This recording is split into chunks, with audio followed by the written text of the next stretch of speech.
Dnes sme sa vybrali na Kráľovský hrad. Nie, to nie je on. To je u nás doma.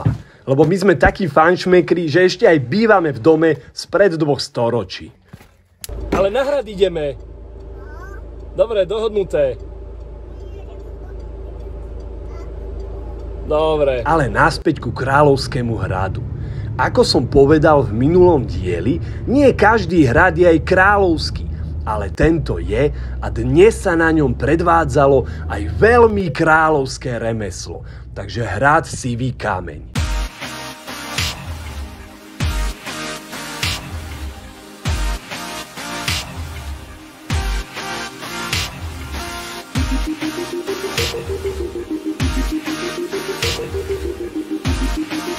Sme tu.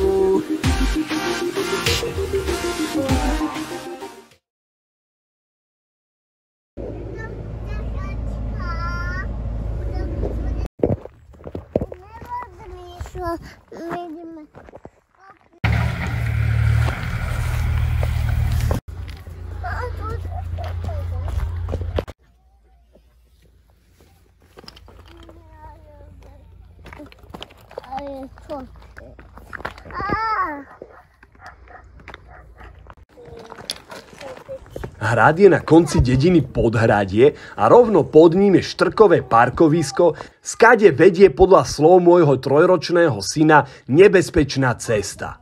Takže s deťmi tu odporúčam ísť 1 na 1. A tu je aj naša kamarátka archeologička Dominika z občianskeho združenia Časovrat a povie nám, čo dnes na hrade robili. Čau Dominika. Ahoj, vítaj. Čo ste dneska porobili? Dneska sme mali taký pracovný deň, lebo máme tu odkrytý zvyšok hradnej brány, ktorú máme teda na starých fotkách z 50. rokov, ale teda tým, že sme v takom svahu, v akom sme, tak sme to tu mali hodne zasútené, čiže dneska sa nosili kamene, prosím pekne. Také 500-ročné? Áno, také minimálne, hej. Pred 500 rokmi boli súčasťou toho múru, ale pravdepodobne sú tu o mnoho dlhšie.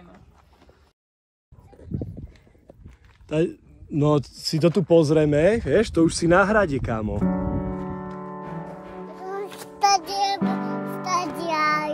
No, poďme ďalej. No, čo by si ty vybral? No tak choď.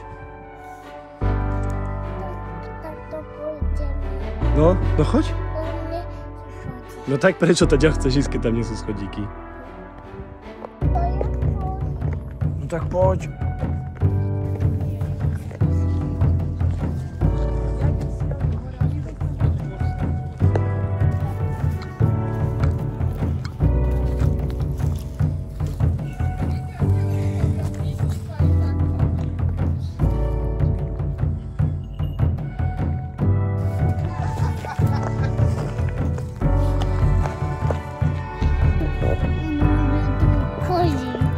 Kozy? V Horný hrad je napísané, nie je kozy.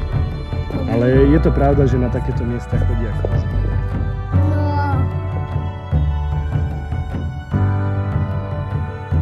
Z hradu Sivý kameň ostalo stáť už len pár múrov, lebo jeho zašla sláva zašla až príliš skoro, už 2 storočia po výstavbe, čiže v 16. storočí, kedy podľahol politicko-ekonomickým krízam a stal sa terčom drancovania Turkov, lúpežných rytierov, ale aj samotných podhradčanov, ktorí ho zrecyklovali na stavebný materiál.